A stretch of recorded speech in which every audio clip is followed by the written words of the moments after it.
Assalamualaikum warahmatullahi wabarakatuh. Izin memperkenalkan diri, nama saya Muhammad Agus Saputra.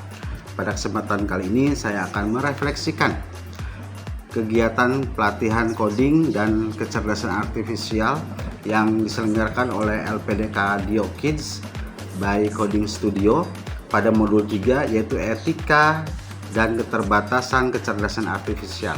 Selamat menyaksikan. Tujuan dari refleksi ini yaitu membantu peserta pelatihan memahami keterbatasan kecerdasan artifisial, dampaknya pada manusia, dan prinsip etika yang penting dalam menggunakan kecerdasan artifisial. Dua keterbatasan utama kecerdasan artifisial menurut pendapat saya yaitu yang pertama, kecerdasan artifisial tidak memiliki imajinasi, perasaan ataupun kreativitas sejati seperti kita manusia yang kodratnya diciptakan oleh Allah memiliki perasaan seperti itu. Dimana keterbatasan yang paling mendasar menurut saya adalah kecerdasan artifisial itu ketidakmampuannya untuk memiliki perasaan dan imajinasi seperti kita manusia. Meskipun kecerdasan artifisial dapat menulis puisi, membuat gambar, atau mencipta lagu, tetapi semuanya hanya hasil dari meniru pola data yang pernah ada.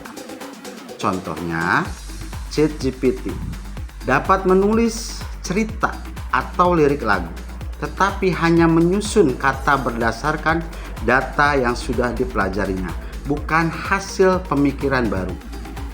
Aplikasi pengenal emosi bisa menafsirkan ekspresi wajah, tetapi tidak benar-benar bisa merasakan emosi tersebut.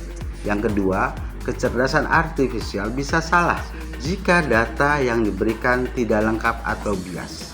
Dengan pengertian seperti ini, kecerdasan artifisial itu belajar dari data. Maksudnya, jika data yang digunakan itu bermasalah, maka hasilnya juga akan bermasalah. Jadi, kecerdasan artifisial tidak bisa menyaring atau mengoreksi data sendiri. Ia hanya mengolah apa yang ada. Jika data salah, maka hasilnya juga ikut salah. Pertanyaan kedua dari refleksi ini yaitu, bagaimana keterbatasan kecerdasan artifisial tersebut bisa mempengaruhi cara menggunakan kecerdasan artifisial di sekolah Anda? Di sekolah saya, dengan keterbatasan itu bisa membuat siswa menerima jawaban mentah dari kecerdasan artifisial tanpa melakukan refleksi atau menganalisis lebih lanjut lagi. Maka saya harus bisa mengarahkan dalam penggunaan kecerdasan artifisial tersebut hanya sebagai alat bantu, bukan sumber kebenaran yang absolut atau dominan, karena kebenaran absolut itu saya merasa hanya milik Allah Subhanahu wa Ta'ala. Penggunaan kecerdasan artifisial perlu disertai dengan pemahaman kritis terhadap sumber informasi itu, lalu didiskusikan terbuka agar tidak bias. Guru perlu memfasilitasi kemampuan literasi digital peserta didik agar mereka tidak menyerap informasi secara pasif.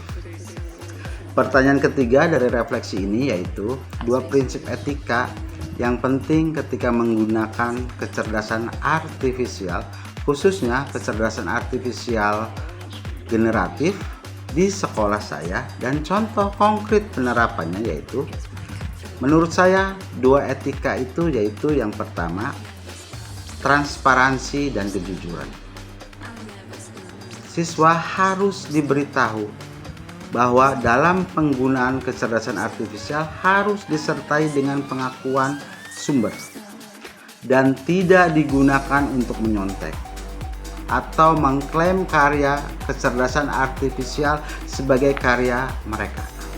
Contoh penerapannya di sekolah saya yaitu saat membuat tugas esai, siswa diminta menyatakan jika mereka menggunakan bantuan kecerdasan artifisial, misalnya ChatGPT. Dalam jawaban mereka harus dicantumkan sumbernya, apakah dari ChatGPT atau yang lainnya, serta menjelaskan bagaimana mereka menggunakannya misalnya untuk mencari ide atau mengecek tata bahasa mereka. Yang kedua yaitu perlindungan data dan privasi. Penggunaan kecerdasan artifisial harus dapat menjaga kerahasiaan data pribadi siswa, data pribadi guru, serta institusi sekolah, dan tidak membagikan informasi hal-hal sensitif kepada sistem yang tidak jelas keamanannya. Contoh penerapannya di sekolah saya yaitu sekolah melarang siswa memasukkan data pribadi seperti nama lengkap, alamat, atau info sekolah baik berbentuk grafis ataupun yang lainnya kepada platform kecerdasan artifisial generatif yang terbuka tanpa pengawasan dan izin baik dari kepala sekolah, guru, ataupun institusi yang berwenang secara hukum. Sekianlah tadi pemaparan dan refleksi yang kami lakukan. Saya Muhammad Agung Saputra mengucapkan terima kasih. Saya akhiri, wabillahi taufiq wal hidayah. Wassalamualaikum warahmatullahi wabarakatuh. Tetap semangat.